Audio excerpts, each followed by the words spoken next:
I think that's a difficult question. Make sure that what you do is something that you enjoy. Not needing to justify why you're doing something is okay. You can do it. You know, believe in yourself. It's worth putting in that extra commitment and that extra time. All those people who tell you you can't do it or that you're not good enough are wrong.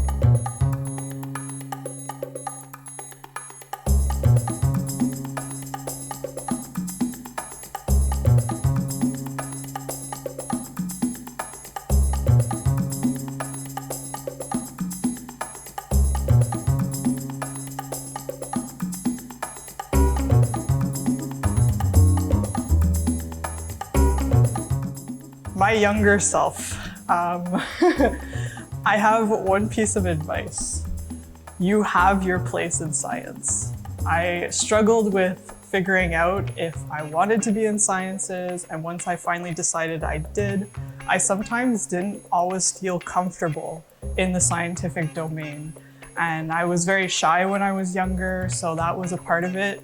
I also just didn't think I was good enough sometimes to be in the scientific world. But I realized now that I am, but it took me a while to figure that out. So I would really love to give the message to my younger self that you do belong, you can be a scientist, and you are worthy enough to do that. So I would tell my younger self that all those people who tell you you can't do it or that you're not good enough are wrong. I'm here now, so clearly they weren't right. And none of the things they tell you make you any less of a brilliant scientist. Your emotions and your passion and your drive make you a better scientist instead. I used to think back then that I had to know everything about something before I went for it or asked a professor or started a new project in science. And I quickly found that that feeling never goes away. Even if you read everything about what you need to know, there's always something you don't know. And I realized that that's the whole point of being a student and also being a researcher in science. It's to have questions and find answers for those questions, but there's always more questions. So you never know everything. Otherwise, we wouldn't be studying. And so I would say to myself to not worry about that so much and just apply myself and just go for the things I want to look into and ask the people that I want, not be afraid to ask questions. So for advice for myself, I guess one of the main things that I would say is just to keep being creative. So in research, most of the time, you will get into a point that you need to focus a lot, and sometimes the research is very structured in a way, like the writing, the thinking about it might be very straight, kind of self-contained, and there's not, you will think that there's not much room for creativity, but some other times you might need to solve problems, especially during the field season, where you have to be creative and think outside the box. So keep always that creativity within yourself, like keep feeding that, even though you might seem that it's not worth it. So some advice that I would give my much younger scientist self, as well as my slightly younger scientist self from earlier this year, is to not feel the need to constantly justify my decisions and my career choices and so on. So in science, sometimes we're asked, okay, why are you asking this particular research question? How does it relate back to humans? Why should we care about your scientific findings? And although it's important to make contributions to the field and everything is connected, there doesn't need to be a direct link between your scientific findings and human well-being. Sometimes we ask questions in science simply to satisfy our curiosity on the matter, right? So we study what happens at a microscopic level to what happens outside of our galaxy. And so not needing to justify why you're doing something is okay, because all you need to know is that it satisfies your own curiosity, that it gives you a purpose in life, and that should be enough. Networking has always been very important for me. I would advise my younger scientist self to get involved with organizations pertaining to my interests as early as possible and to meet lots of people.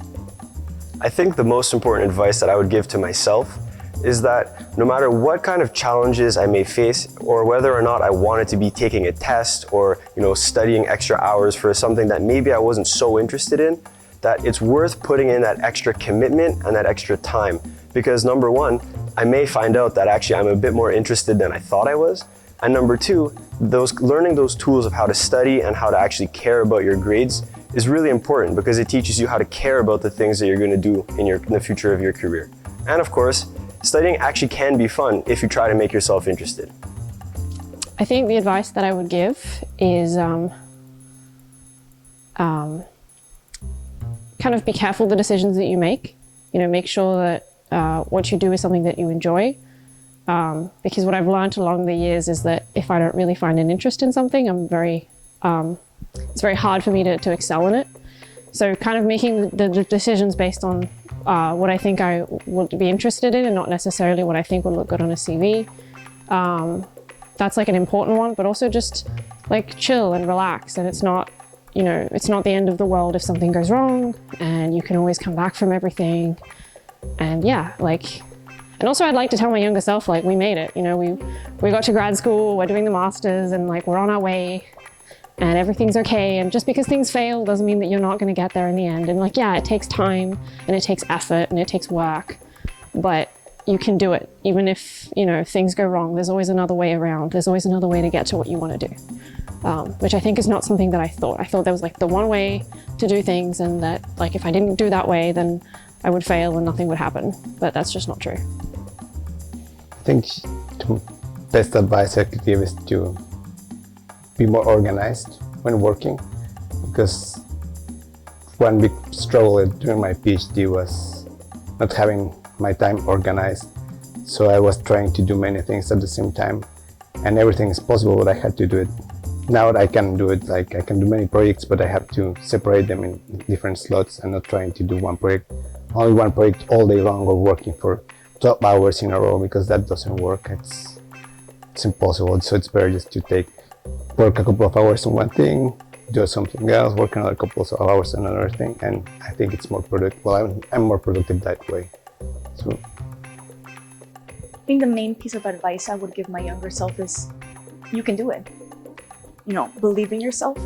There'll be a lot of twists and turns, and it may be difficult, right? And you'll feel like, why am I doing this? Maybe I should just give up. And no. At the end, it'll all be worth it, and you don't have to be perfect.